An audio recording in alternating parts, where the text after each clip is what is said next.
अगर अर्श पहले है, अल्लाह बाद में है, तो उस अर्श को बनाने की जरूरत क्यों पड़ी? कौन बनाया? समाप्त है, यानी जवाब आना संभव नहीं है। अब अल्लाह जा बैठा किस पर? अर्श पर। अर्श बड़ा है या अल्लाह? अर्श अर्श अर्श बड़ा है। तो अर्श अगर बड़ा है, फिर ये 5 बार क्यों कह रहे हैं अल्लाहु अकबर, अल्लाहु अकबर, अल्लाहु अकबर? अल्लाह बड़ा है, अल्लाह बड़ा है। अरे तुम्हारा जब अर्श बड़ा है तो अल्लाह बड़ा है, ये झूठ होगा या सच? अगर अल्लाह बड़ा है, शब्द पर ध्यान देना, अगर अल्लाह बड़ा है और अर्श छोटा, तो छोटा अर्श पर बड़ा अल्लाह का बैठना संभव होगा? आओ मैदान में। मैंने निवेदन किया और कहीं अर्श छोटा है, अल्लाह बड़ा है, तो चारों ओर से अल्लाह को लटकने पड़ जाएगा। अस्सलामु अलैकुम वरहमतुल्लाहि वबरकातुहू। अऊज़ु बिल्लाहि मिनश शैतानिर रजीम। बिस्मिल्लाहिर रहमानिर रहीम। कुल जाअल हक़्क़ु वज़हक़ल बातिल इन्नल बातिला काना ज़हूक़ा। सदक़ल्लाहुल अज़ीम। मुर्तद पंडित महेंद्र पाल ने अल्लाह तबारक व तआला के अर्श पर बैठने पर आपत्तियां की है और उससे जिस्मधारी होने की साबित करने की नाकाम कोशिश की है। और मैंने अपने जवाब नंबर 44 के अंदर यह वादा किया था कि महेंद्र पाल आर्या का जो प्रश्न है कि अर्श पहले है या अल्लाह पहले है, मेरे अगले जवाब के बाद महेंद्र पाल आर्या का यह प्रश्न ही वायु बन जाएगा जब मैं अर्श की हकीकत बताऊंगा। तो अर्श अरबी भाषा में वास्तव में छत वाली चीज को कहा जाता है और कुरान करीम के महत्वपूर्ण शब्दकोश मुफरादातुल कुरान में भी यही लिखा है, अल अर्शु फी अस्ल शैउन मुशक्कफुन व जमउहु उरूशुन। अर्थात अल अर्श अपने धातु में कहते हैं छत वाली चीज को, और इसकी जमा मतलब बहुवचन उरूश है। और कुरान करीम के अंदर उरूश शब्द भी आया है सूरे बकरा की आयत नंबर 259 में, वही खावियतुन अला उरूशिहा। अर्थात जो अपनी छतों के बल गिरी हुई थी। और इसके अलावा भी अंगूर की बेल के ऊपर चढ़ाने में भी इस शब्द का प्रयोग होता है। बांस आदि की जालियों पर चढ़ाई हुई बेल को भी मारूश कहा जाता है। कुरान करीम के अंदर यह लफ्ज भी आया है, सूरह अनाम आयत नंबर 141 के अंदर है, मारूशात वगैरह मारूशात। अर्थात कुछ जालियों पर चढ़ाए जाते हैं और कुछ नहीं चढ़ाए जाते हैं। अब अहम बात पर आते हैं, यहां से बात समझिए। इसी से बादशाह के तख्त मतलब सिंहासन को भी उसकी ऊंचाई के कारण अर्श कहा जाता है, क्योंकि छत भी ऊंची होती है। अल्लाह के लिए कुरान करीम में अर्श शब्द का कई प्रकार प्रयोग हुआ है। उन सब स्थानों में इसकी आलंकारिक रूप में वर्णन हुआ है और कुरान करीम से ही ये बात सिद्ध हो जाती है। जैसे सूरह यूनुस आयत नंबर 3 के अंदर आया, इन्ना रब्बकुमुल्लाहुल्लज़ी खलक़स समावाति वल अर्ज़ फ़ी सित्तति अय्यामिन सुम्मा इस्तवा अलल अर्श युदब्बिरुल अम्र। अर्थात निसंदेह तुम्हारा रब वही है जिसने आकाश और धरती को 6 दिनों अर्थात 6 कालों में पैदा किया है और फिर अर्श पर मुस्तवी हुआ व्यवस्था चला रहा है। अब इस आयत का अर्थ क्या निकला? धरती और आकाशों पर उसी की प्रभुता है, वही उनकी व्यवस्था चला रहा है। यहां से बिल्कुल स्पष्ट हो जाता है कि इस्तवा अलल अर्श के अर्थ अपनी रचना पर प्रभुता और उसकी व्यवस्था है।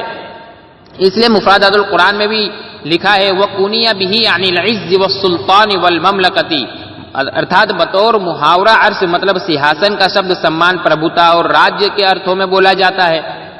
तो अल्लाह तबारक व तआला के जिस्मधारी होने का प्रश्न ही पैदा नहीं होता, क्योंकि ये आलंकारिक विवरण है। तो महेंद्रपाल आर्य का जो सवाल था कि अर्श पहले है या अल्लाह पहले है, इस जवाब के बाद महेंद्रपाल आर्य का यह प्रश्न ही वायु बन जाता है। और महेंद्रपाल आर्य को जिन लोगों ने सुना है वो जानते हैं कि महेंद्रपाल आर्य सिर्फ यहीं तक नहीं बोलते, कुरान करीम की और भी कुछ आयतों से वो अल्लाह तबारक व तआला को जिस्मधारी साबित करने की नाकाम कोशिश करते हैं। जैसे महेंद्रपाल आर्य एक एतराज करते हैं कुर्सी पर, कि अल्लाह कुर्सी पर बैठा हुआ है। अब अरबी भाषा में कुर्सी वस्तु को कहते हैं जिस पर बैठा जाता है, लेकिन इस शब्द का अनेक बार अरबी भाषा में आलंकारिक उपयोग भी हो जाता है। और यही शब्द का जो है इसका अर्थ कभी प्रभुता, सत्ता और ताकत भी होता है, कभी ज्ञान भी होता है। और कुरान करीम की सूरह बकरा आयत नंबर 255 के अंदर इसी ताल्लुक से आयत आई है, यअलमु मा बैन अयदीहिम व मा खल्फहुम वला युहीतूना बिशैइन मिन इल्मिही इल्ला बिमा शाअ वसिअ कुर्सियुहुस समावाति वल अर्द, वसिअ कुर्सियुहुस समावाति वल अर्द, अर्थात वो जानता है जो कुछ उनके आगे है और जो कुछ उनके पीछे है, और वो उसके ज्ञान में से किसी चीज पर हावी नहीं हो सकते सिवाय उसके जो उसने चाहा। उसकी कुर्सी मतलब ज्ञान आकाशों पर और धरती पर व्याप्त है। इस आयत की तफसीर बुखारी शरीफ के अंदर आई है। बुखारी शरीफ किताब तफसीर के अंदर इस आयत की तफसीर आई, कुर्सियुहु इल्मुहु, अर्थात अल्लाह की कुर्सी से तात्पर्य अल्लाह की कुर्सी से मुराद ज्ञान है। तो यहां से भी बिल्कुल साफ मालूम हो गया इस व्याख्या के बाद, तो अब हमें किसी व्याख्या की आवश्यकता है ही नहीं। कुरान करीम के एक महत्वपूर्ण शब्दकोश जिसका मैं पहले भी हवाला दे चुका, इमाम रागिब की जो मुफरदातुल कुरान है, उसके अंदर भी इस आयत की तफसीर यही की गई है। और महेंद्रपाल आर्य एक आयत से भी अल्लाह तबारक व तआला को जिस्मधारी साबित करते हैं, जो सूरह हाक्का है, आयत नंबर 17 है, वयहमिलु अर्श रब्बक फौकहुम यौमइज़िन समानिया, और उस दिन तुम्हारे रब के सिंहासन को 8 अपने ऊपर उठाए हुए होंगे। तो ये मैंने पहले ही स्पष्ट कर दिया कि बतौर मुहावरा अर्श सिंहासन का शब्द सम्मान, प्रभुता और राज्य के अर्थों में बोला जाता है, और हमें बल्कि दुनिया जानती है। अब महेंद्रपाल आर्य जाहिल इंसान नहीं जानता, उसमें हमारी गलती नहीं है कि उठाना धारण करना के शब्द का भी बतौर मुहावरा ही प्रयोग होता है। उदाहरण के लिए जैसे हम कहते हैं कि फला बेटे ने अपने पिता का कारोबार का बोझ उठाया, तो क्या इससे हमारा तात्पर्य यह होता है कि उसने कारोबार का बोझ जो है अपने शरीर के ऊपर उठाया है, अपने सिर के ऊपर उठाया है? ऐसा तात्पर्य तो महेंद्रपाल आर्य जैसा मूर्ख इंसान लेगा। तो इस आयत का अर्थ भी बिल्कुल सीधा साधा है कि अल्लाह तबारक व तआला के राज्य और प्रभुता को फरिश्ते उठाए हुए होंगे, अर्थात अल्लाह की भव्यता उन फरिश्तों के माध्यम से प्रकट होती है, और उस दिन 8 फरिश्तों के माध्यम से होगी, क्योंकि उनकी रचना का उद्देश्य ही यही है। इस आयत में भी अल्लाह तबारक व तआला को जिस्मधारी नहीं बताया गया, जैसा कि महेंद्रपाल आर्य और भी कुछ आर्य मूर्ख प्रचारक हैं जो अल्लाह तबारक व तआला के ऊपर ये ऐतराज करते हैं। अब मैं महेंद्रपाल आर्य के ऊपर और वेदों के ऊपर मैं सवाल करता हूं, जिसका जवाब महेंद्रपाल आर्य के जिम्मे है।